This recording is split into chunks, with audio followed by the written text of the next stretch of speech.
Hey, good morning, everyone, and welcome to Fuel for Success. This is episode number 272, which is a palindrome, and that makes me happy. And it's a Wednesday that should make you happy because today, just like every Wednesday, we're going to be talking about family and relationships and life coaching surrounding those topics.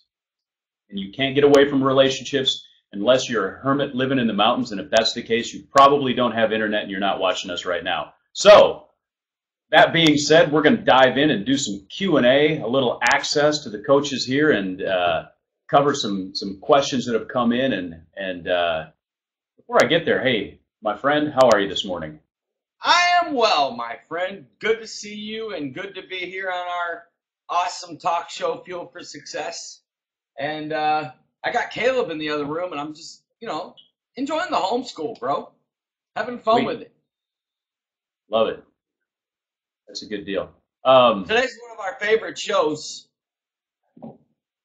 Mike, Yes. you and I should stop saying it's one of our favorite shows. We should say that every time. It's like, you know what? I hate Wednesdays. I dislike this show. I can't stand family and relationships. Forget it. I'm out of here. Well, thank everybody That would be for a being lie, though. patient. For being patient of us having to move the show to 10:15 today. Yes. Tommy would be a hermit in a mountain in a cabin with no electricity, growing his own food, and probably a nice beard if it weren't for family and relationships. So, Go ahead. Caleb wanted to know if it's okay for him to start the NutriBullet if we could all hear him on the talk show. I just told him to go ahead and whip it up. It's going to take 20 seconds. No, we can endure it. sound of health. It's the sound of health right there. It's good. It's stirred up. Anyways, let's roll. Hey, I changed my layout here a little bit. I've got a different camera, and I just noticed right over here, there's an outlet you can see, and that's driving me crazy. Okay, so I thought I'd point it out. Chair in front of it. You point that out to everyone. Hey, so let's jump into the questions. I want to remind everyone that if you're watching live, you have access to the coaches here. Ask questions, interact over in the chat box. If you're like on your phone or listening and you can't, somehow type in or whatever, there's some weird technology deal, shoot us a text, 727-341-5599, or we'll get that text message. We'll get your question on. You can always email us if you're listening or watching on the archives, mike@mathematics.com, and we'll get your question on. So that would be awesome, and I'd love to see Tommy with the big hillbilly beard. That would be great. So let's I was going to get to a question, but I lost my co-host. Hey, thanks everybody for watching live. It's a beautiful day here, and right as you're about to ask the question. Yeah. It's like that cell phone commercial. Right as you're about to give the important news, the phone just dies. Yeah, well, that happens all the time, right? Like you never have just you don't care about a phone conversation drop. It's always the important ones. So let me start out with this question, because I like this one. Some people have a penchant for being easily offended, and I don't know if it's a spirit, it's something from their background. Who knows? But some people just have that, right? And sometimes we have to deal with those people that get easily offended. What is your advice in dealing with someone that's easily offended? It depends on the relationship. This is our family and relationship show, so we want to help people get better with their families. We want to help people get better with their relationships, meaning husband, wife, father, son, mother, daughter, in-laws, co-workers, boss, best friends, neighbors. It doesn't matter. We're in a relationship world. So how do we deal with people that are really easily offended? Now that, like I said, are we talking about, so I'm going to answer two ways. I'm going to answer if it's someone that's like in your inner circle, or if it's somebody that's, inner circle, meaning like family, like best friend, your kid. The first thing I don't do is I don't cater to people that are easily offended. The temptation is to walk on eggshells. The temptation is to, kiss up to them. The temptation is to play into that. And I would say it is a spirit. It's an energy. It's an attitude. Me personally, I don't play into it. In other words, if truth needs to be spoken, now obviously I believe there's always a way to say things. I believe that. I believe there's always, a right time to say stuff. But if something needs to be done or said, then it needs to be said and it needs to be done. And you can't walk eggshells or fear them getting their feelings hurt or getting offended. Truth is the highest priority on earth. Like nothing trumps truth. So if truth needs to be spoken, then whether they get their and again, it's your energy and attitude is not. I don't care if I offend them. Your energy and attitude is, I need to speak truth. I need to share what's right, or whatever the case may be. Now I'm speaking in broad terms because I don't know the case based on the question. I don't know the relationship. We're talking about in general of, and we've all got friends and family that always get their feelings hurt. I mean, I've got them, I've got family members that continuously have their feelings hurt by me. And I could do it perfect all year. And if I forget to call on Memorial Day, now I might have done unbelievable on Easter and Thanksgiving and Christmas, but like all of a sudden, so I forget to call on Memorial Day, they're hurt. And I don't hear from them. I text them. I don't get a response. And I'm like, hey, and finally, like 4 months later, like, yeah, I was just hurt because, you didn't call. You called, and it might have been my other cousin. Might have been my other brother, So I guess now on Memorial Day, I need to call every family member that I have and say, hey, just wanted to wish you happy Memorial Day. Say a lot of it just, Mike, it depends. It depends on the situation. So those are my two. Then I'm going to say this. If you've got people that are not in your inner circle, don't ever put them there. If you've got people, see, the Bible teaches us to watch and pray. Most people don't do this in relationships. They don't watch people enough. I've actually, believe it or not, dated a few people that were extremely easily offended. And I don't mean date like we went on Facebook and said in a relationship. I guess nowadays that's when you're official. Right. Nowadays your relationship isn't legit until it's on Facebook. So, but I'm quick to notice when somebody is easily offended, and I personally cannot roll. I wouldn't let them in my inner circle. Yeah. Because there's no way you can live the kind of life we live dealing with people that are always getting their feelings hurt or always offended. That's just my thoughts. What about you, Mike? Well, just for the record, we're pretty much best friends, and if you don't call me on my birthday, I won't be offended. So don't worry about Memorial Day. Just saying. But basically, I like what you said, and I think Mary mentioned something about tasing them, and I think that should be an option. I'm not sure that's off the table, slapping and tasing. No, I'm just kidding. Hey, I heard every word you said, even though I disappeared a minute, and you know this. I heard every word you said. So, yeah, and there's times I haven't called Mike on his birthday, and I don't think he's called me on his birthday. We would. It's okay. But to him and I, birthday's like, what you gonna do? You know what? After 40, you sort of stop acknowledging them. It's like, yeah, I had a few of those. Those are okay. I'm done with those. That's okay. But yeah, and great feedback from our audience here. I was gonna, you hit it at the end there, but I was gonna mention that, you know what, if people that are easily offended, if you have a choice, don't let them in your inner circle. Those are not really safe people.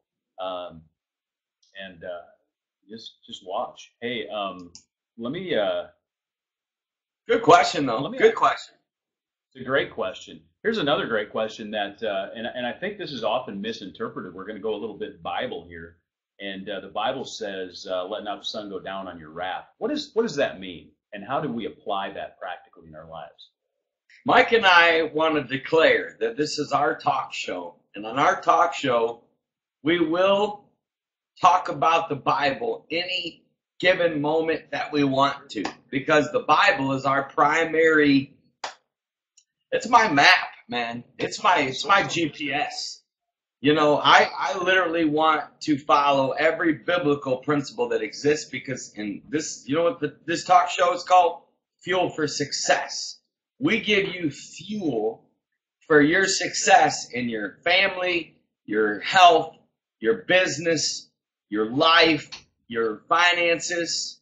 And the way to have success is to put God first and to follow biblical principles. That's my opinion, and that's my story, and I'm sticking to it.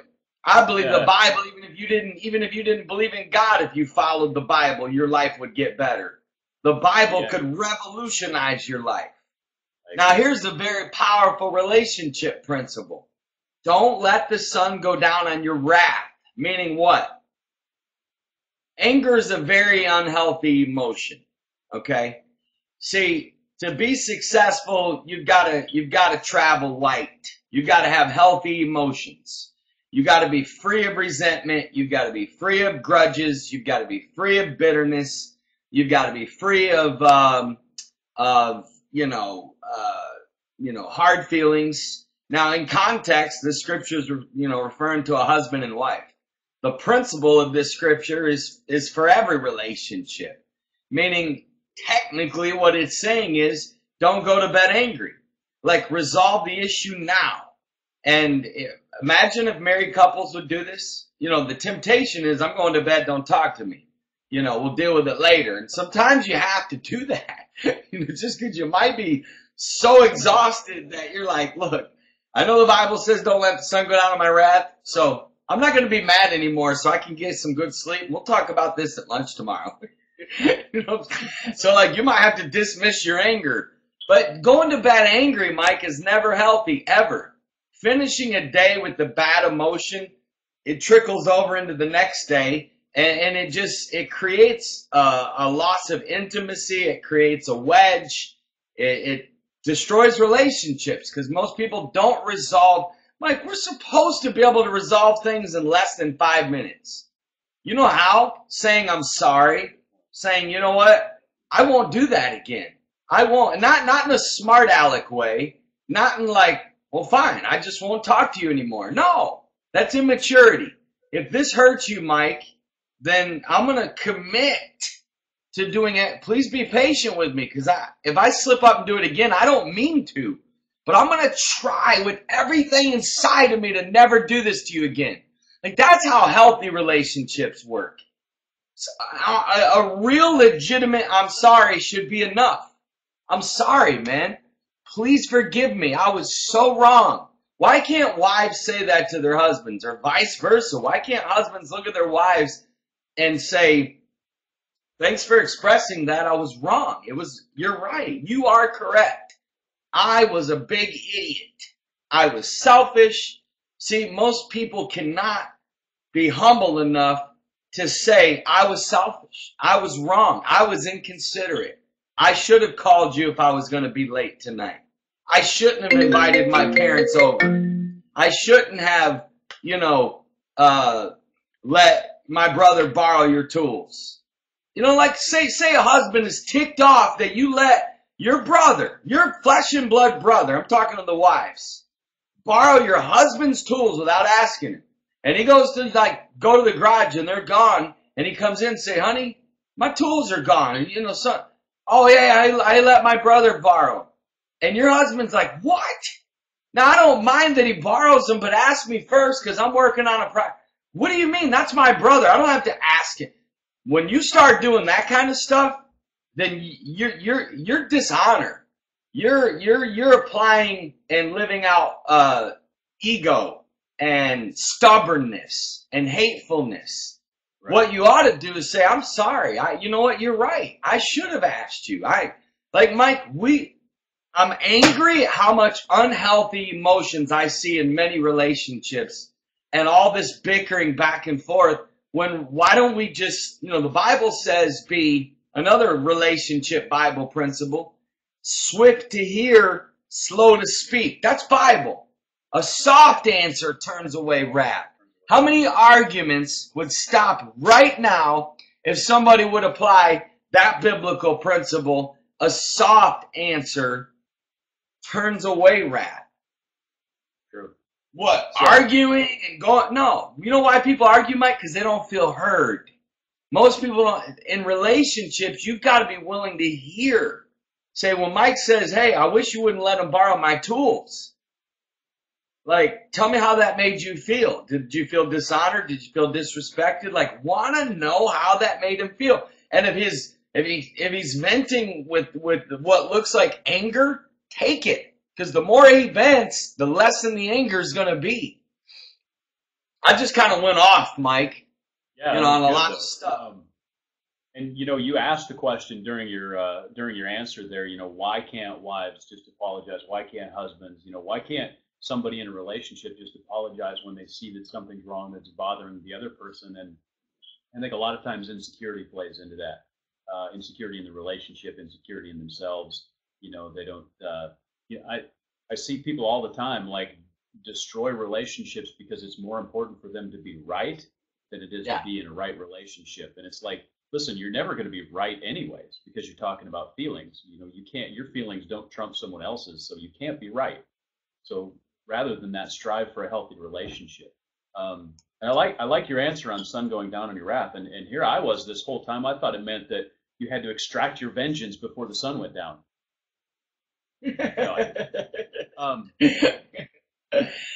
That's funny right there. Hey, I want to get Pacey asked it great. Yeah. And I'm going to get to Pacey's question. We are, because we love Pacey. Yeah. Pacey's one of us. She's like a family to us, Anybody that ever messes with me, I'm firmly convinced Pacey would take them out. So I feel safe having Pacey around. But having said that, I want to go back to this, Mike. Okay. You said it right. Most relationships are suffering right now that seriously could have been fixed in 10 minutes. And that's what frustrates me. It frustrates me the amount of people that I know within my little world here that do not speak, that seriously could have fixed that now is so huge in 10 minutes with proper biblical principles being applied. And then going back to the don't let the sun go down on your wrath. Meaning, I think when God said that, he wasn't intending for the world to get as crazy as it is, where you got to spend 8 hours proving how right you are. Mike, when your goal is to be right, see, most people, they don't heal relationships because all they do is justify. Their pride doesn't want it. We don't want to disappoint people. We don't want to hurt our husbands or our wives. We don't want to hurt our best friends or our brothers or our moms. So, and then we don't like being called out.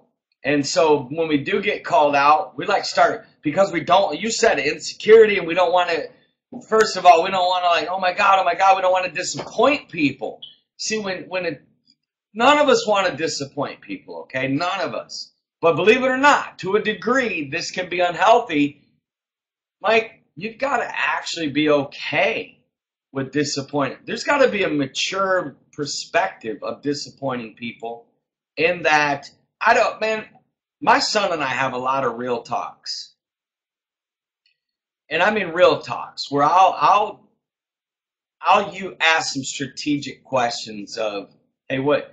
And dude, the thought of me disappointing my son could push me like crazy. Because I don't want to disappoint. But I understand I'm going to. I'm not perfect.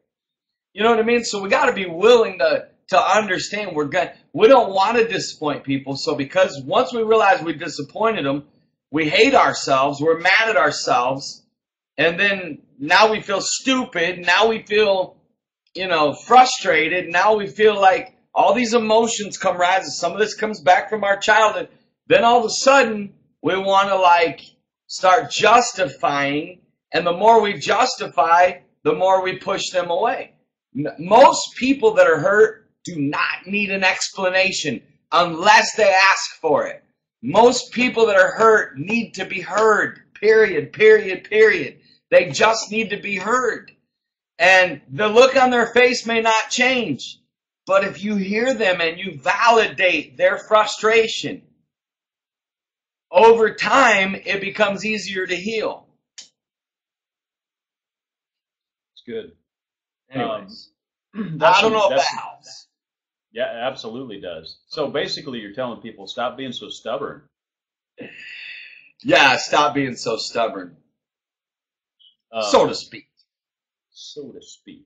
Hey, so you bounced Pacey's question off there, but I remember what it was. So let me. Well, because I laughed so hard, because remember, Al's the one that started referring to Pacey as a cougar in the first place. Where's Al? Can somebody find Al? I missed him on Fuel for Success. He's fictional like a unicorn anyways, so. Pacey, can you put your question back up, please, and I'll put it up top. I remember what it was. She was asking for singles, how do you get into a deeper relationship, or a deeper conversation, I'm sorry. If you're single and you're dating, how do you get into a deeper conversation and sort of avoid just the surface skimming conversation? I think that's a great question. That's a great question. You know, Pacey, if, again, you know, chemistry cannot be created between the opposite sexes. It's either there or it's not. And it should flow easy. And if it's not, then in reality, it's probably not the right one if you've got to like push just to get a decent conversation going. Now, how to go deeper? It depends, you know, ask deeper questions, ask more thought-provoking questions, ask more intriguing questions. It all, you know, the quality of the conversation will always come down to the quality of the question, hands down. Now, Pacey, you can, when you mean by deeper, are you talking about like right in the beginning of the relationship? Is that what she's referring to, Mike? Can you go deeper on her question for me? Sure. Well, let's start there. And I think, you know, of course I've been married 22 years coming up this Friday, so I've been off the dating scene for a while. But that's probably a good thing, Mike. That's a very good thing, yeah, because I don't want to mess with that. Anyway, she's saying, yeah, in the beginning. So, like, let's say you're on a first date with somebody and you sit down and they're not like, you know, I mean, you don't. First of all, obviously you've had people that just like open up and everything they know drops out on the table, right? And you're like, okay, TMI. That's like, right. If that happens on a first date, I'm out like you couldn't imagine. Oh yeah, I just got this super important. I gotta. Caleb, you need me right now? Okay, buddy, I'm on my way. Sorry, my son needs me, and you know how that is. It's like. Do you have a code that you like text him? You know, thankfully, I would use you, Mike. I would call you and be like, "Yeah, dude, I'm going on an iffy date here. Check in with me in an hour. Be Caleb." You know what I'm saying? I'm your wingman for 1,500 miles. Hey, so, but in the beginning, like, let's say somebody just doesn't really open up. They're just talking very surface. And obviously, if you're thinking about, you know, continuing a second date, third date, whatever, you want to know a little bit about the person, like what makes them tick, some in-depth stuff. So maybe what are some questions, what are some techniques to sort of start to get that person to open up and pull those things out? Because, you know, they may just be not talkative or just, you know, tentative. Actually, I'm going to share something real fast that for me is a two-edged sword for me. And then I'm going to answer the question because it ties all together. Okay. For me, it's a two-edged sword because in my conversations with people, the amount of people that have said to me at the end of the conversation, well, man, I don't know anything about you. I feel like I've done all the talking. Here's why. I purposely almost, and I don't mean to, I say purposely, I'm so conscious not to be that annoying person that does all the talking that I'm almost over here to the extreme that I grab control of the conversation by keep good questions going that keeps them talking, right? because Yeah. I'm so in tune because of my travels. And I've been so annoyed at the amount of people that talk, and don't shut up, and then don't in turn show interest. And here's what I mean, Mike. Body language cannot be denied. Like you can hide everything but body language. Hear me? You cannot hide your body language. True. And I've been around the people that have asked me questions, but they really didn't want to know. They just wanted to get back to talking again. And I don't know if it's because I'm such a good listener and I'm a good conversationalist in that I do ask good questions, that they're not used to this. And so they're like, wow, somebody that listens, and then boom. And like, I'm literally like exhausted. I'm like, okay, I'm wore out. I need a yoga class. I need to go swim. I need to go do something. I need a nap, So it's hard for me because I'm so conscious. I actually don't like to talk a lot, Pacey. I really don't. So like when people ask me questions, I'll share a little. Like I don't like to do what I'm doing on Fuel for Success. Literally, like I don't do this in a conversation where I'll go off for 10 minutes. Right. Like I really don't. I'm brief, and it's not that I don't want to share. I'm so conscious not to be that annoying person that's talking, I really believe conversations like tennis.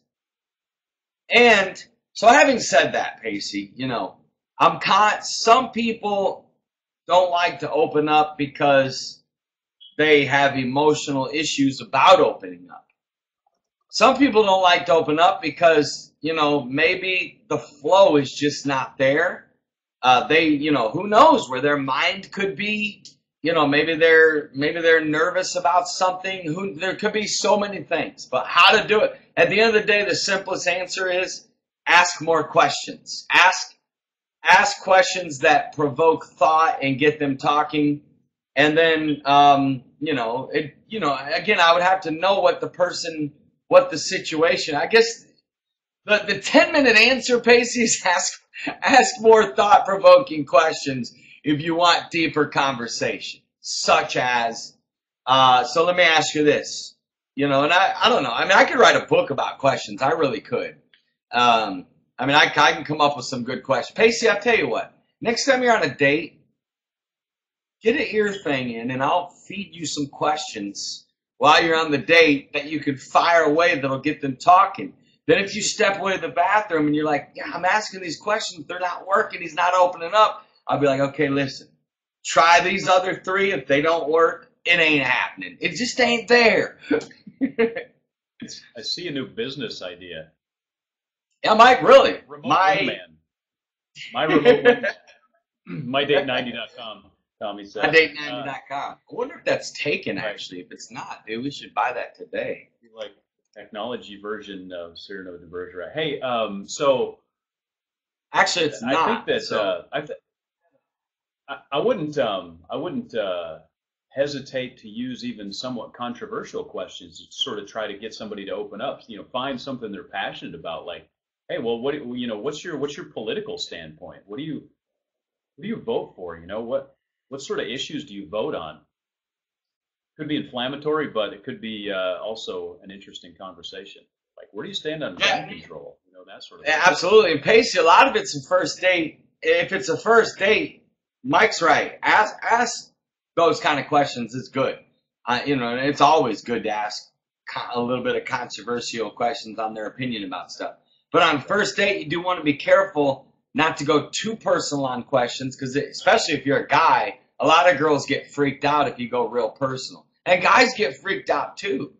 Like if I'm on a first date and a girl asks me how many kids I want to have, it's like, whoa, I can't believe you just asked that on the first date. You know what I'm saying? So it depends, Pacey. We'll talk more, Pace. We got a tag in coming in soon anyways. We'll bust in on this. Hey, we're at 29 minutes, and I want to stay in this vibe of dating because just to finish the show out, and I'm going to ask you this question as a single parent. What are some mistakes that single parents make when dating? Well, I think the mistake is, dating people that you know. See, I know my son. I know him. I know there's certain girls that would be unbelievable moms and unbelievable stepmoms to other types of kids. I know my son like the back. Listen, I know Caleb like nobody knows. I think a big mistake is like not even like there's just certain people that I know would be unbelievable moms, unbelievable wives that are not for me because I know they wouldn't connect with Caleb and our energy and our style of life and whatever, right? So I think just the basics, Mike. The basics, I think, are some of the mistakes single parents make in dating. Not paying attention to the basics, such as, for me, like, I'm all about the small things are indicators of everything. So I look for the small things. I really do. I look for, like, if you're a mom and you're dating a guy who doesn't ask you questions about your kids, and I mean, like, not just how's your kids. Forget that. Like, that's too easy. But, showing interest in your kids, but with, obviously, Mike, and a lot of that depends on how deep into the relationship you are, because a lot of it is that kind of does spook some parents out, and you're like all like, deep into like, a lot of it just depends. So I think a big mistake that they make is number one mistake. Here, I'll keep it simple. I'll give you three. Number one is introducing your kids to your boyfriend or girlfriend. That's a huge mistake. I wouldn't do it until you knew that was going to be a very serious relationship, especially if your kids are little. Now, me, I do it quick because Caleb is such a good intuition kid. And, we just got that. And he'll be like, nah, Dad. Nah. You know what I'm saying? And I trust that nah. Or he'll be like, I really like her. And kids are smart, man. I say if you got really little kids, don't bring boyfriends or girlfriends around your kids, because especially like if, let's say I was dating a girl whose kids didn't have a dad, they can become hooked on me, vice versa. And then if the relationship doesn't work out, you don't want a kid to like have another loss. So like that would be the first mistake, is introducing your kids too soon, or ready for this, not soon enough. Third mistake is when you, this is big. When you it's tough because we got to have a personal life, but when you put more time and money into your dating life than you do your own kids, that starts to hurt kids. It really does. And it's not a jealousy thing. It's not even a comparison thing. But I've seen parents do it. I've seen them like so desperate to please their like, boyfriend or girlfriend that like, they'll do all these things for them, but they won't do things for their kids. Like you can't stop life for your kids while you're dating. You can't. Because see, I believe that kids need one thing, and that's consistency. So, life's going to change. I would say mistake number 3 in dating someone as a single parent is probably the third mistake that I've seen is then if you're getting serious, not allowing your kids, okay, now if you're getting serious, you do need to allow your kids to interact, because you want to see, how your boyfriend or girlfriend acts around your kids. So I think there's a progressive level, Mike. I mean, I would love to do a whole show on this because there's so much I could say about it. Believe me. I'm just trying to keep us under the 35-minute window here, my friend. I appreciate that. Mary mentioned the difference between courting and dating. And, of course, we've covered that in past episodes, like the difference. And, of course, you're a fan of courting. We talked about that. And I think in general, I mean, what we're talking about isn't necessarily specifically dating in the traditional sense. You want to speak to that briefly? Briefly, it'd be like this. Courting, actually, if you're a parent, is actually a whole lot better. Because, you know what? And another thing, too, and I'm going to say this, is a mistake I've seen people do, is being overly affectionate with your boyfriend or girlfriend in front of your kids. Actually, I don't think that's healthy. I think that over a period of time, if you're engaged and you're about to be married, it's good. But there's got to be a balance there. I've seen a lot of kids like get uncomfortable if like, You know what I'm saying? You just got to be a little careful with that. So having said that real quick, Mary, so how does courting work on a first date? Basically, courting is this. It's friendship. There's no physical whatever, and there's no, like, emotional. Like, in other words, if you're courting somebody, getting to know them, they're not hurt if you don't send them flowers on Valentine's Day.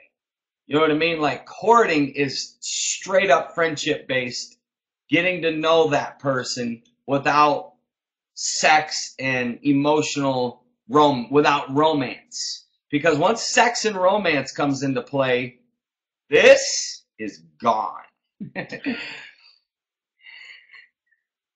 Correct. So go as long as you can here. You know what I mean? Because the emotions and the physical can be a deceptive trap into causing you to marry the wrong one. Because you literally you become blinded by sex and emotions, and that's why I think that, you know, again, I don't personally, I'm about 60-40. I still date, okay, but I would lean more towards courtship principles because I think they're healthier long term. Yeah. Great, good stuff. Awesome show today. So, go. So, why don't you summarize the show for us? Mike, hey everybody, thank you guys so much for watching our talk show. If these shows help you, and that's our intention, is to give you coaching, motivation, content, direction, principles. We don't know it all, but we're going to share what we know. We're glad you guys are here. If you enjoyed the show, share the wealth, my friends. The show is free, so give the link away. All you got to do is copy and paste it on your Facebook, your Twitter, text it to people. If you're new to this show, every one of our shows, past 272 episodes, are archived on iTunes and YouTube, and also on our website, fuelforsuccess.tv. And Mike and I will be back tomorrow at 9:30 EST, usually every day 9:30, and we will be talking about business and entrepreneurship, and we're looking forward to that. Thanks, Mike. Enjoyed being with you, my friend, and we will, you and I will be tagging in today, and for the rest of you, we'll be seeing you tomorrow, my friends. Mike, real quick before we go, you're good at this. Can you give me the 30-second recap for everybody before they leave? Yeah, absolutely. Hey, in relationships, it's less important to be right than it is to create a right relationship. So take the time to apologize, hear the other person. Everybody just wants to be heard. So that's a great way to heal a relationship. And then if you're a single parent, avoid the mistakes of getting your kid involved too soon. And from a relation or first date, second date, third date, ask interesting, provoking questions to get a little bit deeper understanding of who the person is, you know, sitting across the table from you or whatever. So there you have it. Mike, you did awesome. I love it when he does that. We'll see you tomorrow. God bless y'all.